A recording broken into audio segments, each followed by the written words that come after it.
Let's learn about Susan, her personal and spiritual journey, and then we'll take your questions here. Susan, good evening and welcome. Thank you very much. I appreciate you inviting me. It's an honor to have you around the fire on Spirit Reflection, Susan. So, for people to get to know you a little bit more, why don't we start from the beginning? Okay. Well, I started out as a dental hygienist cleaning teeth. So my area of focus was inside the mouth. Gotcha. And then I became aware of nutrition and how important nutrition was for the health of the gums and the teeth. And so I studied nutrition and jumped to the body. Then I became aware of the energy field and I jumped to the energy field and tried to learn everything I possibly could.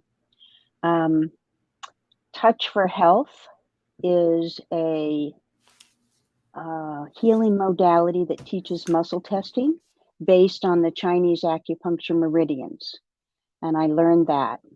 And then I realized that you could not practice it. You don't get a license in doing Touch for Health. So I decided I would become a massage therapist. I took a 5-day deep tissue massage class. And at the end of the 5 days, I was so beaten up and bruised. I decided this was just way too much for me. It's very physical, right? Yeah, but this teacher also taught polarity therapy. Polarity therapy. Polarity therapy. And it is a really amazing healing modality that encompasses the chakra system, and it's just phenomenal. And is it like Reiki where you touch the body? Well, it is touch, but it is based on so much more. It's based on the chakra system. It's based on the auric field. It's based on energy lines. And basically, it divides the body electrically, positive, neutral, and negative.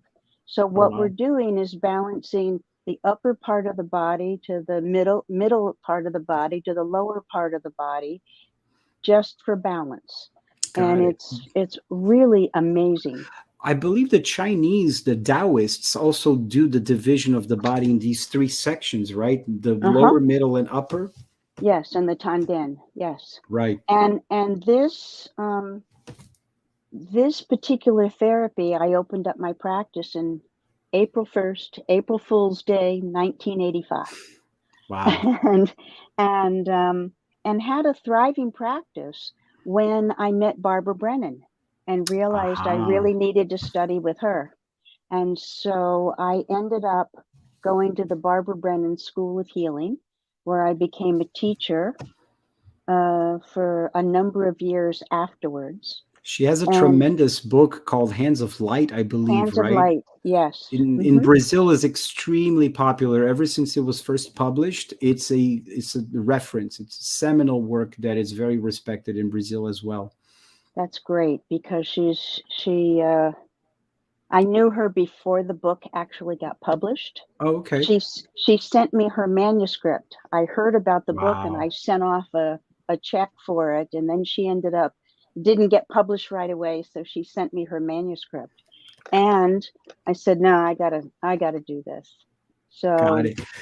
And since we are stopping in so many different modalities, I'd love it if we could get a little bit of a taste of each, if you don't mind. For example, in Barbara Brennan, where were the sources that she was able to draw from in order to develop her own modality? Do you know?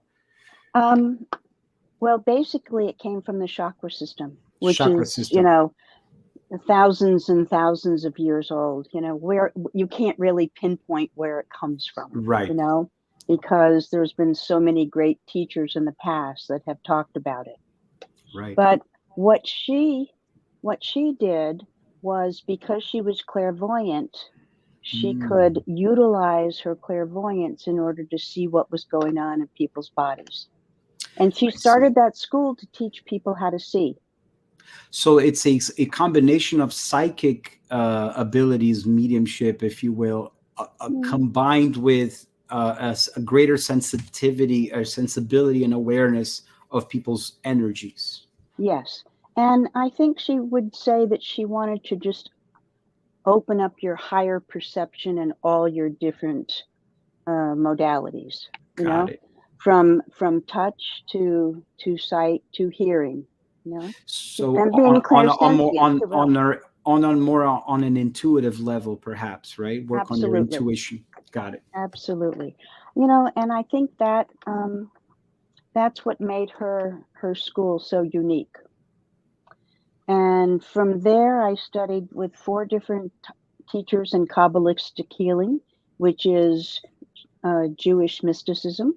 Mm-hmm. And then I became aware of Capital University of Integrative Medicine. So I So became a graduate there. before we get to the university, just a quick question on polarity touch for health, Barbara Brennan. The setting in which you saw clients, was it in a setting like a sort of massage bed, and you were Oh, doing yes. I harmonization of their chakras? my healing room was basically a massage table Got it. and a small table that I kept all my tools, the tuning forks, the flower essences, the essential oils. It's Nice. So I had a lot of tools available, Got it. and and um, at Capital University of Integrative Medicine, I Hmm. also became aware of Dietrich Klinghardt. So I went and studied with Dietrich Klinghardt, who was a German physician on the cutting edge of healing. And in the very last weekend, the very last day of his 3-day weekend, he invited some German women in to demonstrate family constellations. Oh, I see. And I was not happy. I had spent a lot of money to fly across from one coast, from Washington, D.C. to Washington State to study with him. And he Hmm. was bringing in other women, and they didn't even speak English, and I was just sitting in the back row fuming. Curious, And Susan, take us back a couple steps, if you don't mind, for a quick second. What prompted you to do this trip, to uh, see him and participate in his workshop? What called you to it? he has a very honed in way of muscle testing that he calls ART. Um, Okay. I forget what it stands for, but Okay. he oh, his way of muscle testing tunes into the brain because he's a physician, and he Mhm. can tune into the brain to the specific neurotransmitters that are out of sync, and he's really amazing. So I was drawn to study with him. And does he use tools like tuning forks or like physical tools, or is it all on Um, an intuitive level? he uses your body to diagnose itself through testing, muscle Got it. testing. Got it. And he has vials of all types of, different herbs, Herbs. and he's very much a natural healer from Germany. Got it. And the last afternoon, he had wanted to expose the people there to family constellations. And so I'm sitting in the back row, not a happy camper, and I get chosen as a granddaughter in this constellation in which the grandfather had been excluded. And at that point in time in constellations, you were not able to move or to speak unless you were directed by the So, facilitator. for context, for those that are listening, if you are chosen to be in the circle where the representations take place, then you volunteer to get out of your chair and stand up and go into this field of representation. And at the time that you're describing this moment, nobody could say a word, right? They just had to Exactly.